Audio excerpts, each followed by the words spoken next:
ہو سکتا ہے رات 12 بجے مجھے امرتسر سے کوئی پیغام موصول ہو۔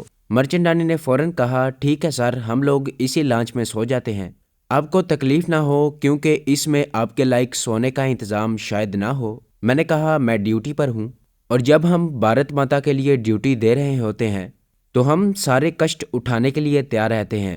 مرچنڈانی اور دوسرے دونوں بھارتی تخریب کار میری اس بات پر بڑے خوش ہوئے۔ وہ سارا دن میں نے لانچ پر ان لوگوں کے درمیان ہی گزارا۔ میں نے انہیں ایک لمحے کے لیے بھی ادھر ادھر نہ ہونے دیا۔ شام کو میں نے ان لوگوں کو اپنے پاس بلا کر چائے پی اور رات کا کھانا بھی ایک ساتھ بیٹھ کر کھایا۔ جب رات کا اندھیرا چھا گیا تو میں نے مرچنڈانی سے کہا، تم لوگ کہاں سو گے؟ وہ بولا، سر ہم نیچے کیبن میں سو جائیں گے، اوپر کھلے میں مچھر بہت ہوتے ہیں، آپ کا بستر میں نے ساتھ والے کیبن میں لگا دیا ہے، آئیں آپ کو دکھا دوں۔ وہ تینوں میرے ساتھ نیچے آ گئے۔ لانچ میں عرشے کے نیچے 2 کیبن تھے، ایک میں مرچنڈانی نے اپنے اور اپنے دونوں آدمیوں کے برتھ پر بستر بچھا دیے تھے، جالی دار پنکھا گھوم رہا تھا۔ ساتھ والے کیبن میں میرا بستر لگا تھا، یہاں بھی گھومنے والا جالی دار پنکھا چل رہا تھا۔ میں نے کہا، اب تم لوگ جا کر سو جاؤ، مجھے 12 بجے تک جاگنا ہوگا کیونکہ ہو سکتا ہے امرتسر وائرلیس پر کوئی پیغام آ جائے۔ اس نے اپنی پتلون کی پچھلی جیب پر ہاتھ رکھتے ہوئے کہا، سر یہ چھوٹا وائرلیس ٹرانسمیٹر میری جیب میں موجود ہے، اگر کوئی خاص ہدایت موصول ہوئی تو میں تم لوگوں کو صبح بتا دوں گا۔ ٹھیک ہے سر۔ تینوں تخریب کار مجھے ہاتھ جوڑ کر پرنام کرنے کے بعد ساتھ والے کیبن میں چلے گئے۔ میں اپنے کیبن کے برتھ پر لیٹ گیا۔ میرا اصل کام اب شروع ہونے والا تھا۔ سب سے پہلے مجھے ان لوگوں کے سو جانے کا انتظار کرنا تھا، اس کے بعد اسلحے والا کیبن کا تالا کسی طریقے سے کھولنا تھا۔ میں نے اس خیال سے مرچنڈانی سے اسلحے والے کیبن کی چابی نہیں لی تھی کہ میرے پاس چابی لینے کا کوئی معقول جواز نہیں تھا اور تالا کھولنے میں بڑا ماہر تھا۔ مجھے صرف ایک پتلی سی لوہے کی تار کی ضرورت تھی جو مجھے لانچ پر ایک جگہ سے مل گئی تھی اور میں نے اسے اسی وقت اپنی جیب میں چھپا کر رکھ لیا تھا۔ مجھے ساتھ والے کیبن سے تینوں بھارتی تخریب کاروں کی باتیں کرنے کی ہلکی آواز آ رہی تھی۔ انتظار کی گھڑیاں کافی کٹھن تھیں، مگر میں اس قسم کی سخت جانی کا عادی تھا اور یہ سخت جانی میری ٹریننگ اور میری ڈیوٹی کا حصہ تھی۔ آہستہ آہستہ ان لوگوں کی آوازیں آنا بند ہو گئیں، پھر بھی میں نے مزید انتظار کیا۔ جب میرے اندازے کے مطابق رات آدھی گزر چکی تھی تو میں آہستہ سے کیبن سے باہر نکلا۔ مجھے معلوم تھا کہ وہ کیبن کس طرف ہے جس میں اسلحہ اور گولہ بارود کا بکس رکھا ہوا تھا۔ چھوٹی سی لانچ تھی۔ اسلحے والا کیبن میرے کیبن سے چند قدموں کے فاصلے پر کونے پر ہی تھا۔ میں سب سے پہلے تخریب کاروں کے کیبن کے پاس آیا۔ میں نے بند دروازے کے ساتھ کان لگا دیا۔ اندر ان میں سے کسی کے خراٹوں کی آواز آ رہی تھی۔ جب مجھے اطمینان ہو گیا کہ تینوں سو گئے ہیں تو میں وہاں سے ہٹ کر اسلحے والے کیبن کے پاس آ گیا۔ یہاں اندھیرا تھا۔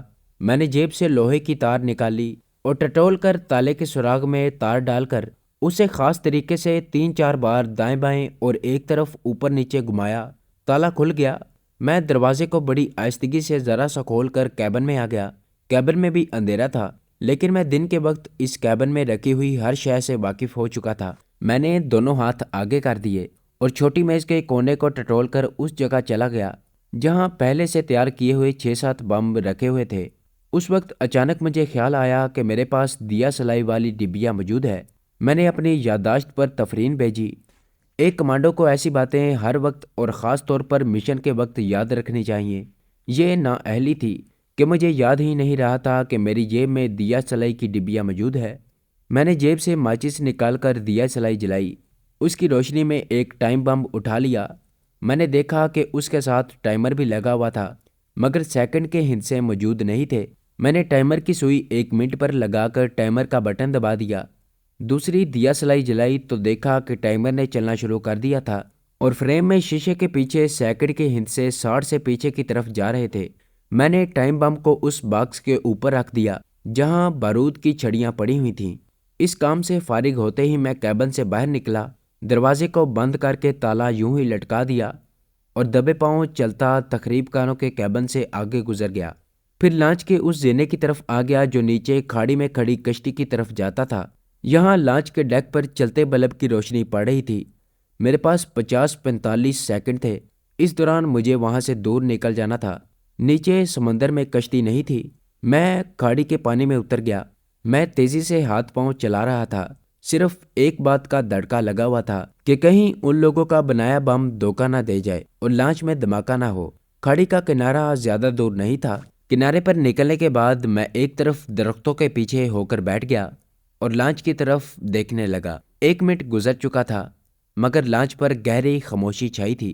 اس وقت مجھے افسوس ہوا کہ مجھے گھڑی خریدنے کا خیال کیوں نہیں آیا۔ میرے پاس گھڑی کا ہونا بہت ضروری تھا۔ ابھی یہ سوچ میرے ذہن سے جدا نہیں ہوئی تھی کہ میری آنکھوں کے سامنے بجلی چمک گئی۔ اس کے ساتھ ہی ایک دھماکہ ہوا اور زمین ایک دفعہ اوپر ہو کر نیچے آ گئی اور سمندر کی کھاڑی میں جہاں لانچ کھڑی تھی وہاں دھواں اور آگ کے سرخ شعلے بلند ہو رہے تھے۔ لانچ کے پرخچے اڑ چکے تھے اور میرے دیکھتے دیکھتے اس کے دونوں ٹکڑے سمندر میں ڈوب گئے۔ صرف لکڑی کے جلتے دھواں دیتے ٹکڑے ہی کہیں کہیں تیر رہے تھے۔ کھاڑ پر جو لوگ جھونپڑیوں میں سوئے ہوئے تھے وہ گڑبڑا کر اٹھ بیٹھے اور آگ میں لپٹی ہوئی لانچ کے ٹکڑوں کو ڈوبتے ہوئے دیکھ رہے تھے اور شور مچا رہے تھے۔ 2-1 نے پانی میں چھلانگیں بھی لگا دی تھیں۔ میں یہ دیکھنا چاہتا تھا کہ تینوں تخریب کاروں میں کوئی زندہ تو نہیں بچا، مگر دھماکہ اتنا شدید تھا کہ لانچ کے ٹکڑے جس طرح اڑ کر بکھر گئے تھے اس کو دیکھ کر یہ سوچنا بیکار تھا کہ لانچ میں کوئی انسان زندہ بچ گیا ہوگا۔ اس کے باوجود میں مرچنڈانی اور اس کے دونوں ہندو تخریب کاروں کی موت کی تصدیق کرنے کے بعد وہاں سے واپس جانا چاہتا تھا۔ میں وہاں سے نکل کر کھاڑی سے دور بستی کی طرف چل دیا۔ وہاں کچھ دیر ادھر ادھر چل پھر کر وقت گزارا اور واپس بستی کے قریب ماہی گیروں کے جو جھونپڑے بنے تھے اس طرف آ گیا۔ وہاں جھونپڑیوں کے باہر کچھ ماہی گیر لالٹین جلائے بیٹھے باتیں کر رہے تھے۔ میں نے قریب جا کر سلام کیا اور پوچھا یہ ادھر دھماکہ کیسا ہوا تھا؟ پہلے تو ماہی گیر خاموش رہے، پھر میں نے انہیں بتایا کہ میں اخبار کے دفتر سے آیا ہوں تو ان میں سے ایک نے کہا لانچ پھٹ گئی ہے، تیل کی ٹینکی میں آگ لگ گئی ہوگی۔ میں نے پوچھا لانچ میں کتنے مسافر سوار تھے؟ کوئی مسافر نہیں تھا جی، یہ ہمارے مالک سیٹھ مرچنڈانی کی اپنی لانچ تھی جی۔ کیا سیٹھ صاحب لانچ میں تھے؟ بڑا برا ہوا جی، پر آدمی کی جب آئی ہوتی ہے تو کوئی نہیں روک سکتا۔ سیٹھ صاحب کبھی رات کو لانچ میں نہیں سوتے۔ آج سنا ہے شہر سے ان کے 2-3 مہمان آئے ہوئے تھے، انہوں نے دوپہر کا اور پھر رات کا کھانا بھی لانچ پر ہی کھایا اور لانچ پر ہی اپنے دوستوں کے ساتھ سو گئے تھے۔ دوسرا ماہی گیر افسوس کرنے لگا، بڑا دکھ ہوا ہے جی۔ میں نے کہا کہ آپ کو کیسے پتا چلا کہ سیٹھ مرچنڈانی اور اس کے دوستوں کی موت ہو گئی ہے؟ ہو سکتا ہے وہ زندہ بچ گئے ہوں۔ سیٹھ جی اور ان کے دوستوں کی جلی ہوئی لاشیں کھاڑی میں مل گئی تھیں، مگر کسی کی ٹانگیں نہیں تھیں تو کسی کے بازو اور نچلا دھڑ غائب تھا۔ جب میری تسلی ہو گئی کہ تینوں بھارتی تخریب کار ہلاک ہو چکے ہیں تو میں وہاں سے واپس مایاوتی کے ہوٹل کی طرف روانہ ہو گیا۔ اس وقت رات کا پچھلا پہر تھا، مگر کراچی ایک ایسا خوش قسمت اور رونق والا شہر ہے کہ وہاں پر رات کے وقت بھی دن کا سما رہتا ہے۔ ہر سڑک پر ساری رات کوئی نہ کوئی ٹیکسی رکشہ وغیرہ ضرور مل جاتا ہے۔ مجھے بھی ایک ٹیکسی مل گئی۔ ٹیکسی میں بیٹھتے وقت میں نے سوچا کہ اس وقت میرا مایاوتی کے ہوٹل میں جانا ٹھیک نہیں رہے گا، مجھے رات ریلوے اسٹیشن پر گزارنی چاہیے۔ چنانچہ میں نے ٹیکسی ڈرائیور سے کہا سٹی اسٹیشن چلو بھائی۔ کراچی کے سٹی اسٹیشن پر آدھی رات کے بعد بھی بڑی چہل قدمی تھی اور رونق کا سما تھا۔ صبح ہونے تک میں اسٹیشن پر ہی رہا۔ میں نے سوچ لیا تھا کہ مجھے کیا کرنا ہے۔ اسٹیشن سے نکلتے ہوئے میں نے پہلا کام یہ کیا کہ سیدھا PIA کے دفتر پہنچ کر رات کے 12 بجے والی اسلام آباد کی فلائٹ کا ایک ٹکٹ خریدا اور اس میں اپنی سیٹ کنفرم کروا لی۔ اس کے بعد میں کلفٹن کی سیر کرنے لگا۔ کلفٹن پر دن کے وقت زیادہ لوگ نہیں تھے، اس لیے میں یہاں آ گیا۔ دوپہر کا کھانا میں نے کلفٹن پر ہی ایک کھوکھا نما ہوٹل میں کھایا۔ اس کے بعد سمندر کے کنارے کنارے سیر کرتا دور نکل گیا۔ وہاں پر بڑے بڑے پتھروں کے ڈھیر پڑے تھے۔ ایک ڈھیر کے پاس بیٹھ گیا اور مایاوتی کو ٹھکانے لگانے کے منصوبے پر غور شروع کر دیا۔ ایک منصوبہ میرے ذہن میں خاکے کی شکل میں آ گیا، اس پر مزید غور کرنے لگا۔ آخر یہی منصوبہ محفوظ اور قابل عمل محسوس ہوا اور اس پر عمل کرنے کا فیصلہ کر کے کلفٹن سے ٹیکسی لے کر شہر کے ایک ریستورانٹ میں آ کر بیٹھ گیا۔ مجھے شام تک کا وقت گزارنا تھا۔ جب شام ہو گئی تو ریستوران سے نکل کر مایاوتی کے ہوٹل کی طرف چل پڑا۔ مجھے وہاں سے کسی سے کچھ پوچھنے کی ضرورت نہیں تھی۔ میں سیدھا ہوٹل کی دوسری منزل پر آ کر میں مایاوتی کے کمرے کی طرف آ گیا۔ کمرہ بند تھا۔ ایک باوردی ویٹر قریب سے گزرا تو میں نے اس سے مایاوتی کا پوچھا۔ اس نے کہا وہ نیچے کچن میں گئی تھی، میں وہیں جا رہا ہوں، اگر وہاں ہوئی تو میں اسے اوپر بھیج دوں گا۔ میں وہیں نیم روشن راہداری میں ٹہلنے لگا۔ تھوڑی دیر میں مایاوتی آ گئی۔ وہ ہوٹل کی وردی میں تھی۔ اس کا چہرہ بتا رہا تھا کہ وہ کچھ پریشان ہے۔ میں سمجھ گیا کہ اسے کیا پریشانی ہو سکتی تھی، کیونکہ اس روز کے اخباروں میں کھاڑی میں ایک لانچ میں دھماکے کی خبر شائع ہو چکی تھی۔ وہ جو سوال قدرتی طور پر مجھ سے کرنے والی تھی، میں نے اس کا جواب پہلے سے سوچ رکھا تھا۔ اس نے آتے ہی خاموشی سے اپنے کمرے کا دروازہ کھولا اور اندر چلی گئی۔ میں بھی اس کے پیچھے کمرے میں داخل ہو گیا۔ اس نے دروازہ بند کر دیا اور بولی، سر آپ نے آج کا اخبار دیکھا ہے؟ میں نے بے نیازی سے پوچھا، کیوں، کوئی خاص بات ہو گئی ہے کیا؟ اس نے کہا، سر مرچنڈانی کی لانچ میں دھماکہ ہوا ہے رات کو۔ اس کا کچھ پتہ نہیں کہ وہ زندہ ہے یا مر گیا ہے۔ میں نے بھی اداکاری کرتے ہوئے کہا، یہ کیسے ہو گیا؟ ان لوگوں سے کوئی غلطی ہو گئی ہوگی۔ مایاوتی کہنے لگی، مرچنڈانی اسلحہ وغیرہ اپنی لانچ میں ہی رکھتا تھا، کسی کی غلطی سے اس میں آگ بھڑک اٹھی ہوگی۔ میں نے کہا، یہی تو میں کہتا ہوں کہ یہ سارے نااہل لوگ ہیں۔ ان لوگوں کی ان حماقتوں کی وجہ سے بھارت کو فائدہ کم اور نقصان زیادہ پہنچ رہا ہے۔ مایاوتی کہنے لگی، سر کل آپ کس وقت مرچنڈانی سے ملے تھے؟ دن کے وقت ملا تھا۔ مجھے تو وہ شکل سے ہی غیر ذمہ دار آدمی لگا تھا۔ خیر اب کیا ہو سکتا ہے، جو ہونا تھا وہ ہو گیا ہے۔ اگر مرچنڈانی لانچ میں موجود تھا تو اس کا بچنا مشکل ہے۔ لانچ میں بارود کا دھماکہ ہو تو کوئی نہیں بچ سکتا۔ مایاوتی نے کہا، میں شام کو معلوم کر لوں گی کہ مرچنڈانی زندہ ہے یا نہیں۔ اس نے جلدی سے بستر ٹھیک کیا اور بولی، سر آپ تھکے ہوئے لگ رہے ہیں، یہاں لیٹ کر آرام کریں، میں آپ کے لیے کافی لے کر آتی ہوں۔ میں بستر پر لیٹ گیا اور کہا، ہاں تم ٹھیک کہتی ہو، میں واقعی آج تھک گیا ہوں، کئی ایک ضروری کام نمٹانے تھے، میں ابھی کافی لے کر آتی ہوں۔ وہ دروازہ بند کر کے چلی گئی۔ اس عورت کو ٹھکانے لگانا میرے لیے کوئی مشکل کام نہیں تھا۔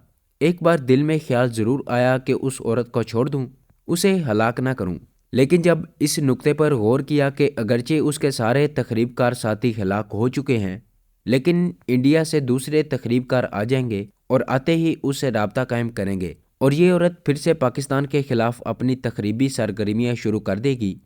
میں نے فیصلہ کر لیا کہ اس عورت کو ٹھکانے لگانا بہت ضروری ہے۔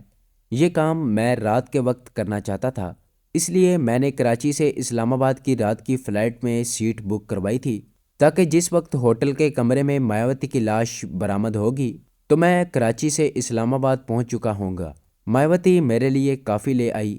کافی پی کر میری طبیعت میں واقعی فرحت سی پیدا ہو گئی۔ میں نے مایاوتی سے کہا، مایاوتی میں آج رات کا کھانا بھی تمہارے ساتھ ہی کھاؤں گا، میرا پروگرام کل صبح اسلام آباد راولپنڈی جانے کا ہے۔ مایاوتی مسکرانے لگی، سر آپ مالک ہیں، ہم تو آپ کے نوکر ہیں۔ میں نے اس کے شانے پر ہاتھ پھیرتے ہوئے کہا، نہیں نہیں مایاوتی، تم نوکر نہیں ہو، تم بھارت ماتا کی دلیر پتری ہو، تم بھارت ورش کے لیے بڑا کام کر رہی ہو۔ وہ میرے قریب ہو گئی اور کہنے لگی، سر تو پھر امرتسر سینٹر والوں سے میری سفارش کر دیں کہ جو فنڈ مرچنڈانی کو دیا جاتا ہے اس میں سے کم از کم آدھا مجھے دیا جائے۔ مجھے بعض خفیہ رپورٹیں حاصل کرنے کے لیے کافی رقم خرچ کرنا پڑتی ہے۔ میں نے کہا، فکر نہ کرو، یہ کام ہو جائے گا۔ اس نے میرا ہاتھ چوم لیا، بس سر اگر آپ یہ کام کر دیں تو میری زندگی سفل ہو جائے گی۔ اس عورت کو معلوم نہیں تھا کہ اس کی زندگی یہی بس ایک رات ہی باقی رہ گئی ہے۔ اصل میں کسی کو بھی اس دنیا میں علم نہیں ہوتا کہ جس زندگی کے لیے وہ اتنی تگ و دو کر رہا ہے، اتنا لالچ کر رہا ہے، اتنا جھوٹ بول رہا ہے، اتنے لوگوں کا حق مار رہا ہے، اتنی ناجائز دولت بینک میں جمع کر رہا ہے، وہ زندگی کسی بھی وقت ختم ہو سکتی ہے۔ آدمی کہتا تو ضرور ہے کہ جی زندگی کا کوئی بھروسہ نہیں، لیکن حقیقت میں اسے یقین ہوتا ہے کہ وہ کبھی نہیں مرے گا اور ہمیشہ زندہ رہے گا۔ اگر مایاوتی کو کسی طریقے سے معلوم ہو جاتا کہ میں اسے رات کے وقت قتل کرنے والا ہوں تو وہ کبھی مجھ سے اپنی زندگی کے لیے اور خوشحال پروگرام کا ذکر نہ کرتی اور مجھ سے امداد کی کبھی طلبگار نہ ہوتی۔ لیکن یہ بھی اپنی جگہ پر ایک حقیقت ہے کہ زندگی کی رونق اسی وجہ سے قائم ہے کہ انسان نے موت کو بلا رکھا ہے، اسے موت یاد نہیں، اسے ہر وقت یہی یقین ہوتا ہے کہ دوسرے لوگ مریں گے، وہ نہیں مرے گا۔ جو لوگ اپنی موت کو اپنے سامنے دیکھ لیتے ہیں، جو لوگ اپنی موت کے ہاتھ میں ہاتھ ڈال کر چلتے ہیں، وہ لوگ کبھی کسی کو دھوکہ نہیں دیتے، کبھی رشوت نہیں لیتے، کبھی کسی کا حق نہیں مارتے، وہ کبھی کسی چیز کا لالچ نہیں کرتے۔ یہ لوگ صرف اس لیے زندہ ہوتے ہیں کہ اللہ نے ان کے ذمہ انسانیت کی اعلیٰ قدرتوں کو آگے بڑھانے کا جو کام لگایا ہے اسے زندگی کے آخری لمحات تک ادا کرتے ہیں۔ یہ لوگ صرف اللہ کا حکم بجا لانے کے لیے زندہ ہوتے ہیں۔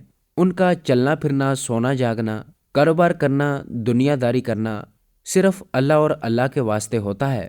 یہ لوگ دنیا کے سب سے زیادہ خوش و خرم لوگ ہوتے ہیں، اور یقین کریں کہ اس دنیا کی حقیقی رونقیں انہی لوگوں کی وجہ سے لگی ہوئی ہیں۔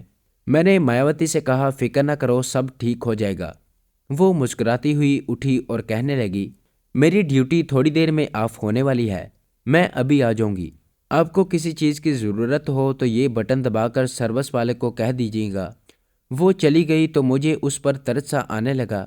دراصل میں نے کسی عورت کو ٹھکانے لگانے کے لیے کبھی اتنی لمبی منصوبہ بندی نہیں کی تھی، بلکہ شاید یہ میرے ہاتھوں ہلاک ہونے والی پہلی عورت تھی۔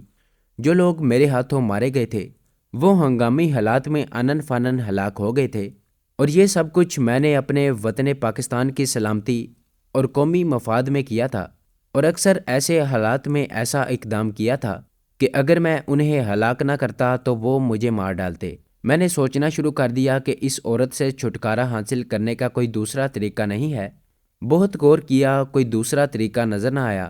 یہ ایک تسلیم شدہ حقیقت تھی کہ یہ عورت میرے وطن کی دشمن تھی، بھارت کی جاسوس تھی، اور اب تک اپنی تخریبی سرگرمیوں سے نہ جانے پاکستان کو کتنا نقصان پہنچا چکی تھی، اور زندہ رہنے کی صورت میں نہ جانے اس نے کتنا نقصان پہنچانا تھا۔ اگر ایسی بات ہوتی کہ باقی بھارتی دہشت گردوں کی ہلاکت کے بعد اس عورت کی تخریبی سرگرمیاں معطل ہو جاتیں تو مجھے اس سے دوسری بار ملاقات کرنے کی بھی ضرورت نہیں تھی، لیکن ایسی بات نہیں تھی۔ لازمی امر تھا کہ بھارت کی خفیہ ایجنسی مرنے والوں کی جگہ دوسرے تخریب کاروں کو بھیج دیتی۔ وہ لوگ مایاوتی سے آ کر رابطہ پیدا کرتے اور یہ عورت دوبارہ تخریبی عمل شروع کر دیتی۔ تو یہ تھی ہماری آج کی ایپیسوڈ۔ امید کرتا ہوں کہ آپ کو یہ کہانی اچھی لگی ہوگی۔ اسے لائک کریں، شیئر کریں اور کمنٹ میں اپنا اظہار خیال ضرور پیش کریں، اور اگر اس چینل کو سبسکرائب نہیں کیا تو اس چینل کو سبسکرائب کریں اور بیل آئیکن کو دبا کر آل نوٹیفیکیشن آن کر لیں۔